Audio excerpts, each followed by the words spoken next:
Agent as Landlord FAQ, and we're taking a look at frequently asked questions that agents who are real estate professionals here in Georgia have when they are buying and selling or leasing investment property. And let's go ahead and dive on in. And the first question that can typically come up is what type of disclosures are required for Georgia licensees? And the first thing they need to do is notify the broker in writing. If you're watching this video and you are a Solid Source agent, you can simply send notice to broker@solidsource.com, include your name and your license number, the property address if applicable, and let us know what your intent is. You're looking to buy, sell, lease, rent, exchange real property. We will confirm we've received that. We'll reply back with some helpful tips. If you're licensed with another real estate company, just check with your company as to what the procedures are where you work. Now, I am going to just insert here that when is an agent a principal in a transaction? That is a question. I don't have that on the screen, but a question that can come up. And just keep in mind whether you're going to buy, sell, lease in your own name or through a company like an LLC or a corporation that you hold membership, you're still considered a principal. So you're buying, you're selling under an LLC, you're signing that contract as both the member of the LLC and the agent. That is still considered that you are a principal in that transaction. Now you also want to make sure that you disclose in the contract itself very clearly that you hold a Georgia real estate license, even if your license is inactive, and that you include your license number. And when you advertise, if you're advertising, you're listing your property through a real estate company, that's one thing. But if you are advertising on your own, you should never advertise as a for sale by owner. There should be a disclaimer that the buyer, seller, landlord, tenant holds a Georgia real estate license. Should be very clear. There should never be any blind ads, so to speak. There should never be any communication to the public where it's not clear that they are dealing with a professional. Now, the Georgia Association of Realtors has a special stipulation 102, that you can use when you're making offers. Now, when making an offer to purchase a rental home that is subject to an existing lease surviving the closing, so the end date on that lease is beyond the closing date, are there any recommended special stipulations? Absolutely. GAR Special Stipulation 634, and I won't read all this to you and bore you, but this is a helpful special stipulation. It talks about the proration of monthly rent, the transfer of the security deposit, and those are things that are really important to you when you are purchasing a property and you are inheriting that lease and that tenant. Now, many HOAs limit or prohibit rentals. Can we add language to the offer to provide a right to terminate if the property cannot be leased? Absolutely, and I think it's super smart to do that. Here is an example on the screen of a special stipulation that basically just says that the seller warrants that the property can be leased. There are no rental restrictions in that community, and if the buyer discovers that there are, the buyer can elect to unilaterally terminate that agreement without penalty. Now, when buying, the property is being sold subject to an existing lease that does not expire for another 6 months. As that new owner, would I be bound to honor the terms of the lease agreement? Absolutely. Again, you will be inheriting that tenant and the terms of that lease. And that holds true even if the buyer is not a real estate agent. I know we're answering FAQ that we oftentimes receive from agents dealing with rental property, but that's true for any buyer purchasing a property that's leased. They will inherit that lease and that tenant. Now, when selling, what is the best way to disclose an existing lease that will survive the closing? Is a special stipulation required?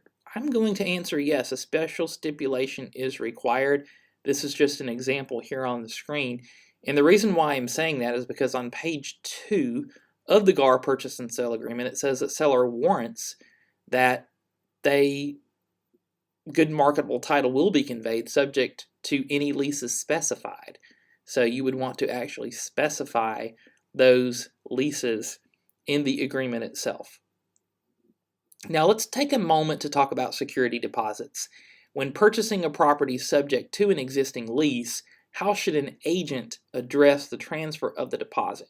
Most brokers in the state hold security deposits for their own agents, even if they don't practice property management. Here at Solid Source, we don't offer property management services to the public, but of course our own agents can manage their own properties, and we simply hold those security deposits in our trust accounts. If you are a Solid Source agent, please feel free to reach out to us, and we will help make sure that funds are transferred to the right place. If it's a new submission, a new tenant, most tenants are able to remit funds directly to the holder by ACH or check. We certainly do have the ability for tenants to submit ACH payments directly to us when it's an agent lease, and we are named as the holder, and that's a very popular system for sure. Now, listing property for lease, is a listing agreement needed prior to entering a property for lease into the multiple listing service? Absolutely, for a couple of reasons. One is the MLS requires that we have an exclusive agreement before we enter any property into their system, and that would hold true even for properties that are owned by a Georgia licensee. Tips for tenant screening or remaining consistent. So there are a lot of websites out there. I will include a few ideas in the description below for popular websites that agents use for tenant screening.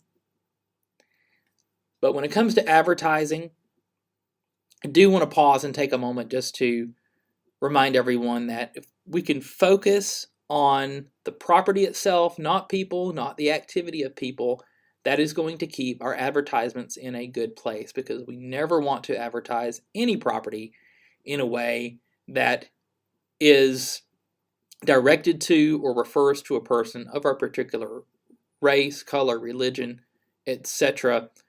We want to focus on the actual property. And keep in mind, when we're advertising real property, that does need to be approved by the broker. So again, if you're a Solid Source agent, send that proof to broker@solidsource.com. We're going to keep fair housing in mind when we are reviewing that ad. So Georgia licensees should always have advertisements for real property approved by their broker. Now, what if there's no lease? So let's say a tenant is required to provide a 30-day notice when terminating the at-will tenancy, while a landlord is required to provide 60 days notice. So you arguably are better off to have a lease than no lease, but without a lease, we call that a tenant at will. 30-day requirement for the tenant, 60-day requirement for the landlord. The lease, well, of course, the terms of the lease will prevail if the lease happens to be silent on this issue. Usually it's not, but every once in a while, one might be. In the 30 and 60-day notice, that common law would prevail. Now, key terms in the lease agreement itself that are important to kind of just pay attention to. Of course, you want to look at the entire lease. You want to read the entire lease. But some of the key factors are going to be the amount and holder of the security deposit. Move-in statement, move-out statement, so important. Cannot stress enough the importance of a move-in statement. And take pictures, take videos. That is helpful as well. But not having a move-in when it's time to move out, if there's damage, can make things a lot more challenging, especially if there needs to be deductions from that security deposit. In some cases, it can even prohibit a landlord from being able to deduct anything from the deposit if they haven't conducted a proper move-in. Pay attention to repairs and maintenance. Are all residents clearly named in the lease? Does the tenant have a right of early termination? Does the landlord have a right of early termination? Is there an auto renewal, or does the lease automatically flow to a month-to-month? And of course, if the property was built prior to 1978, absolutely want to make sure that tenant receives a copy of the lead-based paint informational pamphlet from the EPA, and that a lead-based paint disclosure exhibit is completed and attached to that lease agreement. So as always, we appreciate you. Thank you for watching. If you have not already subscribed to our Solid Source YouTube channel, we want to encourage you to do that. Like, share, and comment. And until next time, have an awesome day.